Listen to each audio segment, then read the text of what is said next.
Kamu udah cuci tangan? Jangan lupa ya, kalau keluar pakai masker. Terus ingat jaga jarak, oke?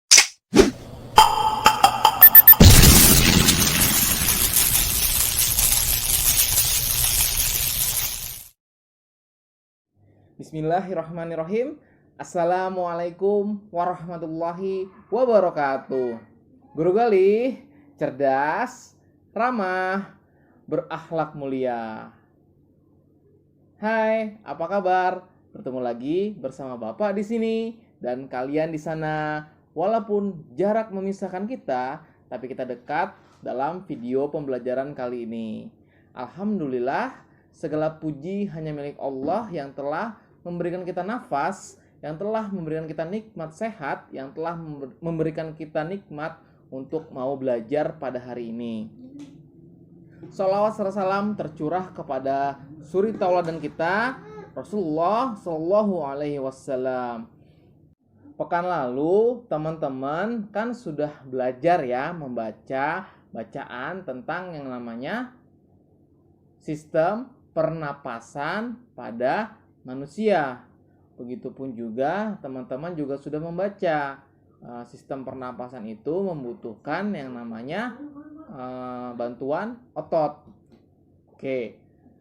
Nah, Bapak akan nge-flashback mereview pembelajaran kita pekan lalu. Yuk kita simak dulu.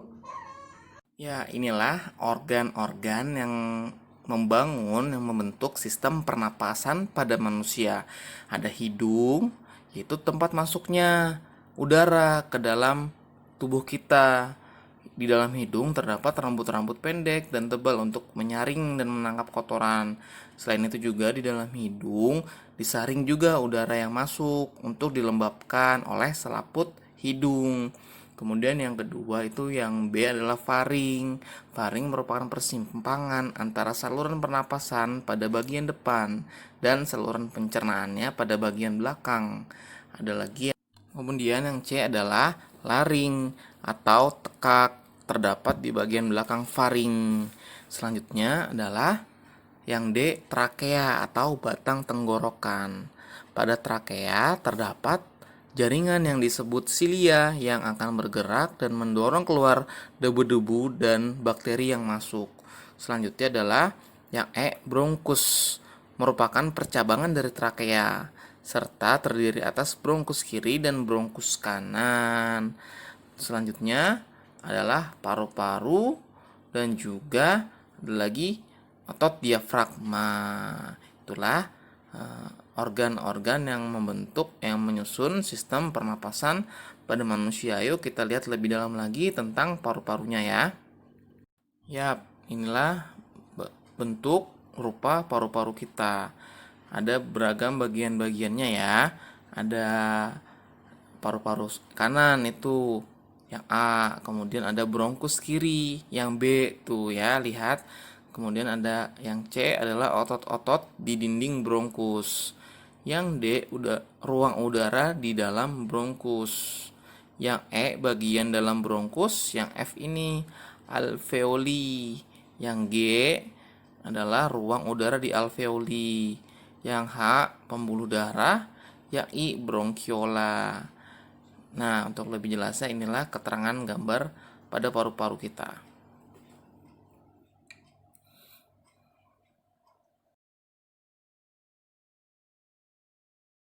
Itulah sekilas tentang sistem pernapasan pada manusia dan juga organ-organ pernapasan pada manusia. Nah, untuk itu kita sudah mengenal sistem pernapasan pada manusia, dan kali ini kita akan mempelajari yang namanya penyakit atau gangguan yang bisa dialami oleh organ pernapasan pada manusia. Ya, untuk lebih jelasnya kita simak video penjelasan ini. Selamat menyaksikan. Sistem pernapasan pada manusia juga bisa terjadi gangguan atau sakit. Berikut adalah macam-macam penyakit pada sistem pernapasan yang bisa dihinggapi atau bisa diderita oleh manusia. Yang pertama adalah emfisema, merupakan penyakit pada paru-paru. Paru-paru mengalami pembengkakan karena pembuluh darah pada paru-paru kemasukan udara. Bisa kita lihat sama-sama ya. Emfisema ini jelas terlihat dari yang namanya alveoli. Alveoli yang normal dan alveoli yang kena emfisema. Bisa kamu lihat pada ilustrasi gambar berikut. Ini untuk lebih jelas saya lagi ya. Ini alveoli yang sehat dan juga alveoli yang rusak. Yang kedua adalah penyakit asma. Asma merupakan kelainan penyumbatan saluran pernapasan yang disebabkan oleh alergi, debu, bulu, atau perubahan cuaca. Ini juga bisa kambuh sakitnya jika suhu lingkungannya rendah atau dingin. Nah, di asma ini bisa kita lihat tuh, kalau kondisi normal dia tidak terjadi penyumbatan, dan kondisi asma terjadi penyumbatan. Nah, jadinya penderita asma bisa gejalanya itu sesak nafas. Bisa dilihat ya di sini bronkusnya. Yang sangat jelas adalah bronkusnya, bronkus normal dan bronkus sakit karena penderita asma. Para penderita asma menggunakan inhaler untuk membantunya meredakan sesak pada pernafasannya. Selanjutnya yang ketiga apa ya? Adalah salah satu penyakit yang paling berbahaya, penyakit kanker paru-paru. Sel-sel kanker pada paru-paru terus tumbuh tidak terkendali. Penyakit ini lama-kelamaan dapat menyerang seluruh tubuh. Salah satu pemicu kanker paru-paru adalah kebiasaan merokok. Bisa kamu lihat ya, di sebelah sini ada yang healthy lung dan lung cancer. Nah, yang terang ini sehat, yang gelap ini kena kanker.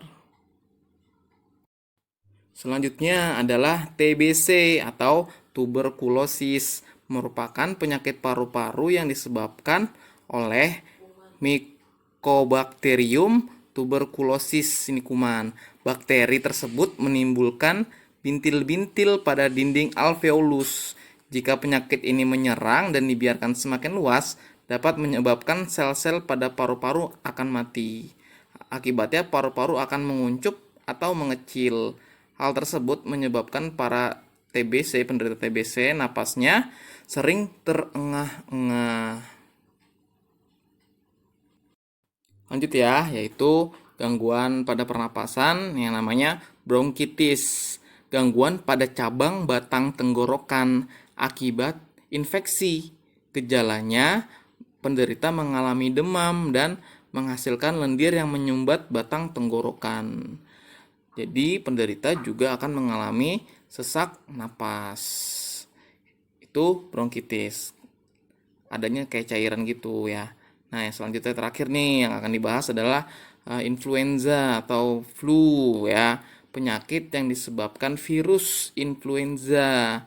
Penyakit ini timbul dengan gejala bersin-bersin, demam, dan juga pilek. Itulah yang bisa Bapak jelaskan tentang beberapa penyakit gangguan pada sistem pernapasan manusia. Sudah pada tahu kan tentang gangguan atau penyakit pada sistem pernapasan manusia? Ada lagi tambahan nih satu, yaitu penyakit atau gangguan yang sekarang menjadi wabah di negeri kita dan di seluruh dunia. Apa itu? Ya, coronavirus disease ya. Virus corona yang menjadi wabah itu juga gejalanya pun nggak lain tidak bukan menyerang sistem pernapasan kita. Sudah pada tahu kan gejala-gejala ciri-ciri orang yang kena corona? Ya, panas tinggi, terus ada disertai flu, batuk-batuk gitu kan. Bahkan sekarang juga sampai bingung membedakan orang yang kena virus corona. Ada juga yang OTG, orang tanpa gejala juga kena virus corona. Baik, itulah yang bisa dapat Bapak sampaikan. Mohon maaf apabila kekurangan, dan ingat nanti tugasnya akan diberitahu dan dikerjakan ya dengan sungguh-sungguh, tantangan demi tantangan dalam kegiatan pembelajaran jarak jauh di rumah aja. Oke? Tetap semangat, jangan lupa cuci tangan, pakai masker dan jaga jarak. Bapak tutup. Alhamdulillahirabbil alamin. Wassalamualaikum warahmatullahi wabarakatuh. Terima kasih. Dah.